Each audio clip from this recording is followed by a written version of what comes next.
現在我們要一台車，它不僅要會跑，它還要能省油。以前我們常說要馬兒好，又要馬兒不吃草是不可能，但是現在透過這種，讓這台車它不僅開起來快夠好，而且承載我們家裡所有的需求跟期待。今天邀請到的是我們汽車達人，那玉忠你好。你好。其實我剛刚就談到大環境之下，其實那電車的市場或者油電車市場是好的嗎？我們現在的環境其實相當多的因素影響，包含油價、包含戰爭，甚至還有關稅的因素。所以其實消費者在意的點越來越多元。以我在這個汽車產業其實待了超過20年，那我觀察台灣的消費者其實在意的可能會因為車價的關係會有所區分。那如果相對那種200-300萬以上到1000萬等級的人，他們可能在意的是品牌光環、品牌歷史，可能要更與眾不同。那如果是100萬內相对比較入門的車型，可能對於首購族來說的話，他們可能在意就是預算先決。但其實大多數的消費者，特別是在現在最大市場的，像是中型休旅車或者是中大型休旅車，價格大概落在100到130萬區間的話，他們最在意是什麼？性價比。那為什麼會在意性價比？其實我覺得也可以從另外一個數據來佐證。其實在目前的台灣家庭裡面，大概只有70%家裡是有車的。然後在這個70%的數字裡面，又大概約莫是16%，它只有一台車，所以這台車就承載了所有家庭的使用需求跟機能。這也可以延伸出為什麼剛才提到現在有這麼多種能源的車輛，像我們最近最夯的會是什麼？純電車嘛。那純電車其實包含台灣，包含各個國家，它其實都在努力的推動。但為什麼台灣這幾年的速度其實沒有辦法如預期這麼快？我們是相對比較多集合式住宅，那你集合式住宅，你要完成每一台車都可以這麼容易的充電這件事，可能就會相對比較困難。但是我要怎麼去因應這個大環境？所以大家可以去思考說，我是不是可以在燃油跟純電車中間找到一個更好的產品？油電車就是因此而誕生。所以確實這幾年的油電車真的蠻多受到消費者所注意，也受到消費者所選擇。是，所以玉忠也提到一個重點就是以近3年的台灣的車市的成長來看的話，油電混合車它好像真的成長的特別的快那有些人就在講說，是不是台灣人比較偏好這種不用充電，然後加油就可以上路的油電混合車？沒錯。其實有一個數據可以跟大家做輔佐。如果我用這3年台灣年度的銷售數據來分析的話，可以看到以純燃油車來說，它其實這幾年銷售的量是逐年的遞減。那電車跟油電車確實都有提升，但是最明顯可以看到油電車成長的比例相對是較高的。我們現在的汽車科技來說，純燃油引擎確實已經走到了有一點差不多發展已經完成了。那電車方面有一些瓶頸，像我剛剛所說到的，確實電車它有一定的優勢，比如說它開起來過程是很舒服的然後比較不会有引擎的聲音。但是呢，就是講到了充電的問題，因為雖然現在不斷的在強調說我電車續航力很長充電速度快，但無論如何，現階段的汽車科技，你充電速度再快，都還是比不上加油速度來得快。对，所以兼具油的優勢跟兼具電的優勢的油電車就會因應而生。那怎樣去判別一台油電車的性能好不好？油就是我們說的引擎，電就是我們說的電動馬達。其實兩個東西它的特性是完全不一樣的。油的優勢會在於什麼？會在於在高速的時候，油車是最省油的，對不對？但在市區起步加速的时候，它就会相对比较耗油，所以這個時候就是馬達的優勢。馬達它就是一開馬上就可以全轉速的去運轉，所以如果你在起步加速的時候，你減少對油的依賴，盡量用電來輔助的話，就可以得到比較好的節能效果。所以油電車效能好不好，就是你的油跟你的電能不能放在一個各自最好的位置，發揮最好的效能，就是一台比較好的油電車。因為其實我沒有在開油電車跟電車，所以我很好奇就是傳統的油車跟這個油電車或是電車加油費，他們這個會差多少？那我們先講電好了，因為我們知道電車不用加油嘛，所以大家覺得電是不是最省？確實它的在目前能源成本來說，它相對會比油來的便宜一點點。但是大家也不要忘了，因為開油車講油耗，開電車講電耗，就是你一度電可以跑幾公里，以現在的科技來說，還是比不上油車的能源效益。好，那我們講回到油車好了，那我就舉一個大家比較有感的例子，我們用數字來說明好了。我們用現在消費者選擇最多的休旅車款，中型休旅車。那如果以傳統油的休旅車來說，它平均油耗大概1公升可以跑12公里，當然會因為各個品牌而異，但我就抓一個平均值。那油電休旅車的話呢，其實我覺得現在大家表現都不錯，大概1公升都可以超過20公里。剛好最近有一台新的電油休旅車還有發表，它是 CR-V 的EHEV 這個車款，那1公升可以跑20.5公里。我用這2個數據來去算，交通部的數據告訴我們說，其實台灣家庭1年開的車的距離大概是15000公里。傳統燃油休旅車的平均1年的用油量大概會用到1250公升。但如果你是油電休旅車的話，大概只要732公升，其實就有蠻顯著的差異。對，那我們再進一步算，現在平均公告的95油資的價格來算好，所以傳統燃油休旅車你1年可能要花42375元的油資，其實有點痛，荷包有點傷。但如果你是油電休旅車的話，你1年的油資大概是24805元。所以我们1年的差異其實就會差到17570元。那如果我們再拆細一點，每一個月大概差1460塊。以台灣現在目前很多人開車大概都開個8年10年，一台車的使用壽命在家庭來說，那我用10年比較好計算的方式的話，10年大概就可以差異175700元。如果我們現在用這種定期的定額投資，用7% 的獲利率來算的話，其實10年你就可以差異25萬左右，甚至最多到26萬的一個財富。團隊最近給哲青看了一個數字，我覺得相當的驚人哦，超過70%的你其實還沒有按訂閱。如果你一直有在收看，也喜歡我們節目的話，現在我們來按下訂閱吧。按下訂閱對你來說是免費的，但對整個下班經濟學團隊來說，有你的支持跟訂閱是這個節目能不能繼續做下去，做得更好的重要關鍵。郁中，我知道啊，其實很多人他其實不是不願意嘗試電動化車款，而是說他覺得有很多要考慮的點，比如說像你剛剛提到說，可能傳統的公寓它沒有充電樁啊，然後或者是他要長途旅行，他也要考慮說哪邊可以充電等等。所以想好奇，請問你未來要怎麼樣的一個電動化的技術，才可以去降低這些購車的焦慮？其實以我們的經驗，其實我們也都試過純電車，電車確實有它的魅力哈，但我覺得現在對於消費者來說，他不換電車大概就主要2個原因，第一個是沒辦法換，不能換，為什麼？就是我剛才說，他可能住的是集合式住宅，或者是他平常的用車環境，不管是家裡，不管是他的辦公室附近周遭沒有比較便利的充電的裝置，家裡也不能裝充電樁，所以對他來說，充電可能相對於加油會比較麻煩。那不想改變的族群會是怎樣？不想改變就是，虽然說我家可能附近有熟悉的可能是充電樁，或者是我知道有哪邊有充電樁，但我就不想改變嘛，因為我開車可能10幾20年了，都是習慣到哪一個加油站，可能禮拜3、禮拜6去加油還比較省，不想改變它的使用習慣。而且說真的，像剛才瓊芳有提到說長途旅行，我們都知道，其實以台灣現在充電樁的數量確實是多的，像高速公路有一些休息站，它也都會有充電樁，但是回到我剛才所說的，你充電的時間還是長過於加油的時間，所以當有時候我們連續假期南來北往，你在休息站你要充電，真的是排隊，真的就會完全改變你的用車習慣。所以現在很多人就想說，那我能不能延續原本有的用車習慣，就是我就是開車加油，但我想要用電的輔助來讓我的油耗表現更好。所以這就是為什麼現在這麼多油電車也好，電油車也好，大行其道的原因。一般的朋友聽到油電車啊，可能會覺得說聽起來好像差不多嘛， 對不對？可是我後來才發現，原來它動力的這個邏輯還有省油的方式都很不一樣哦。那我們最新的技術跟傳統到底差別在哪裡呢？油電車基本上就是這台車它的動力機構，它會有油，它也會有電輔助。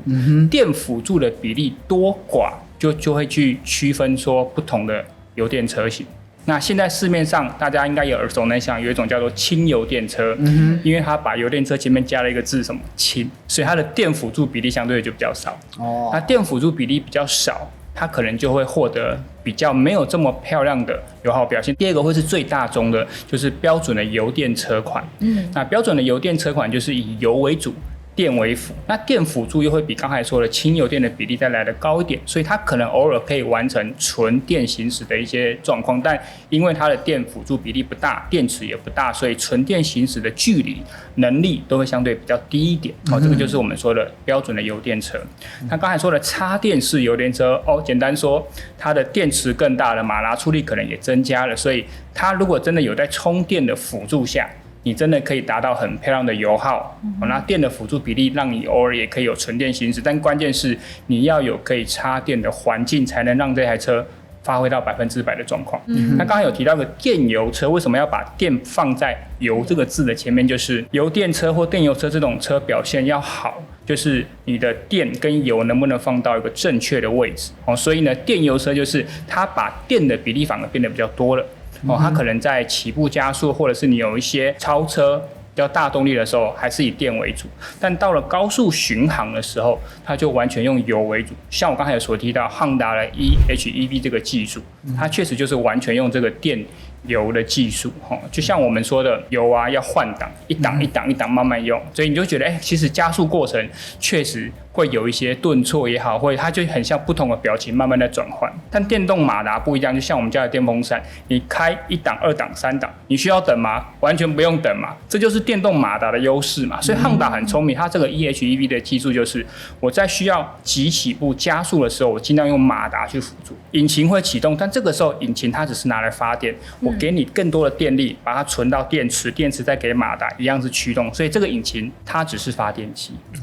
但如果到了高速巡航的時候，這就不是電所擅長了。這個時候高速 Honda 很聰明，他們這個技術就把高速行駛的時候，我就有油來出場了，我油就可以直接發動驅動車輛，電這個時候就不作動驅動車輛。那到比如說像巡航減速或剎車的時候，我們的輪胎不是會有動能嗎？車上就很聰明，把這個動能轉換的電能儲存到電池裡面，所以大家就會用這種4種模式，很棒的把車輛的效能發揮到最佳。所以電油車大概來說會有70%是以電驅動，大概30%會是以油驅動。那以我們現在在市區走走停停的狀態下，確實市區的比例也會比高速公路來的多，所以這樣子才可以發揮比較好的省油效益。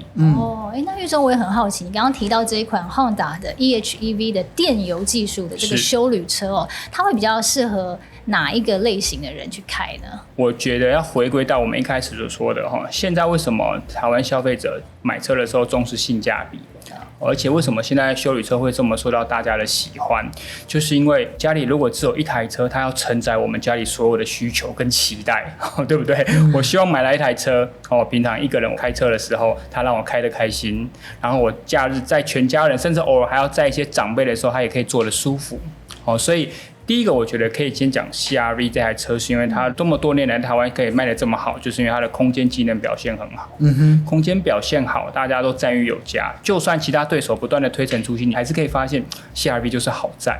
空間就是很棒。而且它也不斷的進化，因為進化到現在這個時代來說，因為以前我們提到休旅車可能會認為重心高啊，開起來可能會沒這麼穩定，容易暈車等等，它也不斷的進化，透過懸吊底盤的改變，所以讓你在開車的時候樂趣跟穩定性都有，安全性它也不斷的提升。現在我們要一台車，它不僅要會跑，它還要能省油。以前我們常說要馬兒好，又要馬兒不吃草是不可能，但是現在透過這種電油的技術，它可以把電跟油放在一個適合的位置，所以讓這台車它不僅開起來快夠好，而且它的油耗表現也很棒，1公升可以超過20公里。其實，在以前純燃油車的世界裡，可以達到20這個數字是非常不可能的。對，是，所以呢，我們今天就聊了這麼多各式各樣的特性，可是我們聊的都比較像是性能、性價比，到底這台車就坐起來的感覺、開起來感覺怎麼樣？我們一起來看一下。好。我剛才感覺到那個起步啊，我覺得很順的感覺，對，而且感覺真的很不一樣。對，剛才起步的時候，哲金哥你也開過電車嘛？對，你會覺得那個起步的加速感，它就是一台電車的樣子。沒有錯。Honda 這個 e:HEV 很聰明的技術，就是它會在電跟油發揮最適合的位置。那我現在起步加速，你會發現引擎有稍微啟動，對不對？是。但是其實這個引擎它現在只是發電機。它只是發電機，所以我現在踩的時候，它完全就是用電動馬達在帶動，所以你會發現我在起步加速就是一台電車的感受。是。那我們傳統的